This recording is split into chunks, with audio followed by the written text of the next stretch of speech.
mở xuống khác nơi toàn tay xuống sẽ lấy bên đi khế họ khám bữa này khai họ để mà soạn để song kho khả na nơi song kho này nàyเป็นรองจงตักเหมือนสูงกันตั้งเปิดนั้นขนาดนอกนี้เห่าอันนั้นนิ้งเห่านะครับในสองตัวในคาเตมาสอนในไล่แต้มมันนั่นขนาดนอกตีสอนในกว่ากำขั้นขนาดคือพอแต้มกว่าจำได้ง่ายนั่นเลยตีมาสอนในไล่แต้มมันค่ะเอาขามาด้วยจำกันขนาดนอก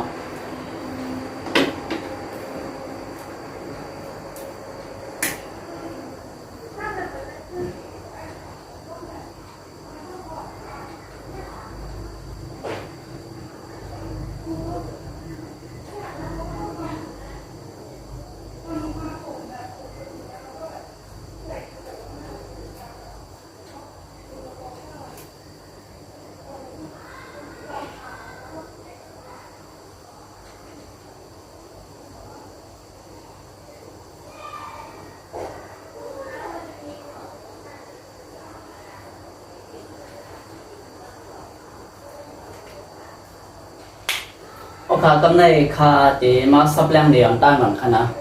ข้าเตมาสับแรงเดียวตั้งเหมือนค่ะนี้เห่านิ้งเห่ามันเปิดกันจึงหือเนี่ยค่ะค่ะนี้เห่าอันนี้เขาข้าตรงตักจำกวนก่อนเขาข้าคู่จักกันจันเป็นกันตั้งเขาเหมือนก็โจบันเป็นกันตั้งเขาเล็กเสียเขาก็ไล่ใหญ่เสียเขาก็ไล่นั่นหาเนาะก็ก็อันนี้ได้ก็นิ้งเห่าอันนี้เขาข้าจะใจจอมผู้ใหญ่ก้นหลงอันเป็นมีจันซุงเสียเขานั่นขนาดนิ้งเห่าเนี่ยครับอันนี้คณะอันนี้ได้ก็ใจโยโย่นะครับใจโยโย่ใจดอกไผ่ก็เลยอันนี้ก็ใจดอกผู้ใหญ่ก้นหลงก็เลยผู้ยิ่งก็เลยก้นใจก็เลยเหมือนกันครับนิ้งเห่าอันนี้ได้ก็เขาขาต้องตักมาซุ่มกันตอนเข้าย่ำเลยก็เลยเนี่ยครับเลยกูเข้าย่ำครับตอนในได้ก็เดี๋ยว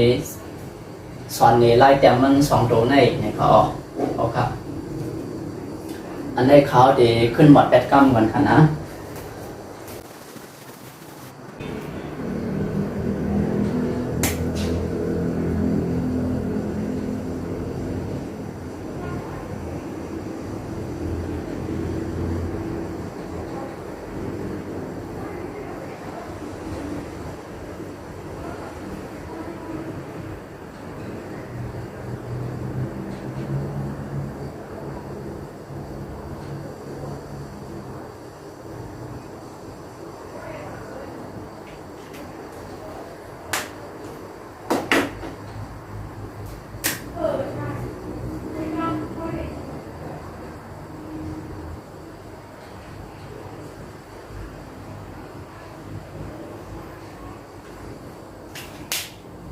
ค่ะในคาเดเตียมในป้าลิกไตขนาดเสียงออกลิกไตแล้วค่ะอันนี้นี้เห่านะครับนี้เห่าอันนี้เป็นเช่นยิงขนาดเนยนี้เพื่อเอาเห่านี้เห่านะครับนี้เห่าบอกว่ามาสงค่าในนั้นขนาดเนาะต้องตักละต่อกันจำหนังแต่ก็ได้เสียเขานั้นก็เขาหันเผอเขาใครต้องตักละต่อไปก็ไล่นั่นขนาดค่ะนี้เห่าเขาขามาโดยปัวเขาหมอลาเจ้าในเขาขามาโดยลายแต้มมันขนาดกันในเนาะเขาขามาแต้มนี้กำขันขนาดยังก็จะได้ขันตัวเรนตั้งจะได้ให้ถือแต้มปะอันมีสังหลายเนี่ยครับในคาเดมาหมดไปทางกั้งวันค่ะ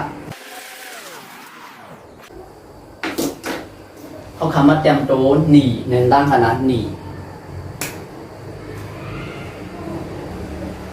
แต้มจังไหนอันตั้งคณะก็เย่าหนังปลาสองเป็นจังไหนครับเป็นไหนครับเป็นไหนครับ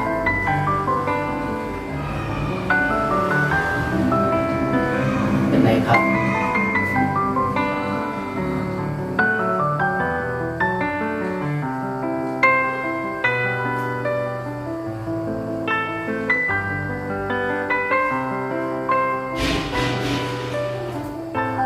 ครับอันนี้เป็นนี้นะครับไล่แต้มมันค่ะนี่เขาทำมาด้วยเห่าค่ะเนาะเห่า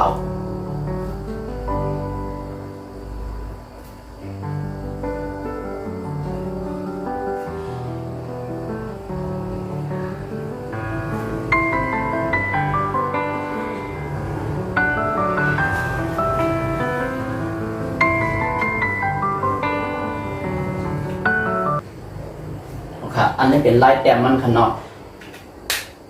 เอาค่ะแต้มมันไม่เห็นตั้งพอยกขึ้นแต้มจากไหนพอยกต่อขึ้นมาอันไหนขึ้นมาอันไหนขึ้นมาแต้มจากไหนขึ้นมาแต้มตัวไหนยกต่อขึ้นมาแต้มสองไผ่อันไหนในขนาดมันดังหาวนี่ก็เหมือนกันค่ะหาวนี่ก็แต้มอันไหนเห็นตั้งพอยกมาอันไหนพอยกต่อขึ้นมาอันไหนขึ้นไหนเป็นไงค่ะเอาค่ะอันนี้เป็นลายแต้มมันเหมือนจะหนังว่านี้หาวนั่นขนาดเนาะเอาค่ะเพราะว่าพี่น้องของหมอแต้มจ้องไหนค่ะได้ขึ้นหมอดแบบขนาดคำในเขาคำว่าแต้มจ้องกันหนิงขนาดหนิง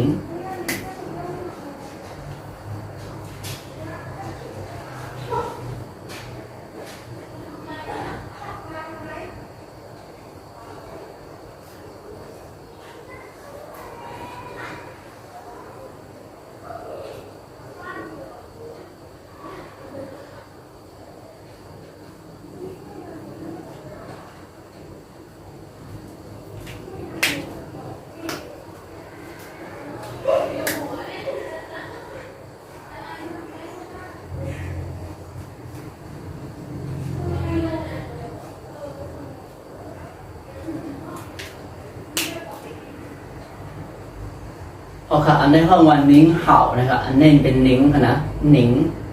ลูกตีนหนีเมื่อไกลมากก็อีกเหรอคะนะเขาขาขึ้นมาใส่ด้านใต้ในทางเย็นก็ทันนะนิ้งนิ้งอันนี้เขาขาเดี๋ยวใจจอมผู้อันใหญ่ใส่เขาผู้ใหญ่ก้นลงนะครับเราอันมีจันมีทานมันจะไหนคะนะเอาค่ะห้องวันนิ้งนะครับนิ้งเห่านะครับเอาค่ะก็ในเขาขาเมื่อไกลเขาขาเห่าเนี่ยก็เขาขาเต็มเลยกันเขาขาหนอกเขาขาหมดเต็มเขาขากำในเขาขาเดี๋ยวขึ้นมาเนี่ยตัวในค่ะตัวในก็ขึ้นเพิ่มมาแต่อันในก็เห็นออกขนมนะครับเขาคำว่าโดยจำกันค่ะนะ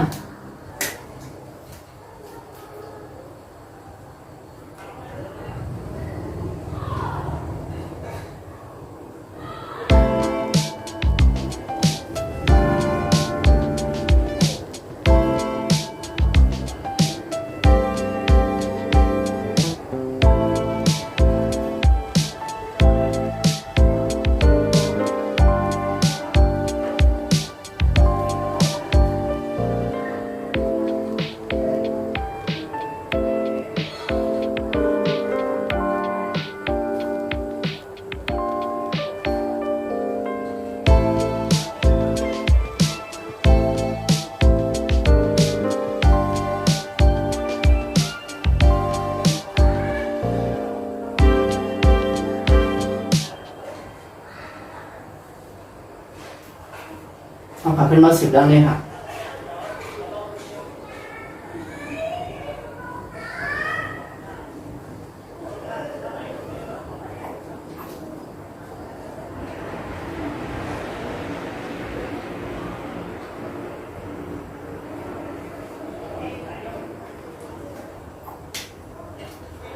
เอาขาไล่เต็มหนิงนี่ก็มีอย่างไรครับเนาะอันนี้เป็นไล่เต็มหนิงค่ะนะมันเหมือนกันตั้งหนีมันเมื่อไงไงว่าหนีมันเดินมาถึงดีในก็ขนาดนอกเขาคาหนิงเนี่ยขึ้นมาเพิ่มแถมทำอันไหนแห่ต่อถึงสุดดีในค่ะเขาคาไล่แต่มันกำโดดโตขนาดออกโปรเฮสในเขาคาเต็มต้นในง่ายค่ะเนาะเขาคาต้นในเขาคาเต็มบอดไปแล้วขนาดคุณดับเมื่อในได้ก็คาเต็มมาส่วนใน2ตัวในได้ก่อนค่ะเอาค่ะมาส่งค่ะ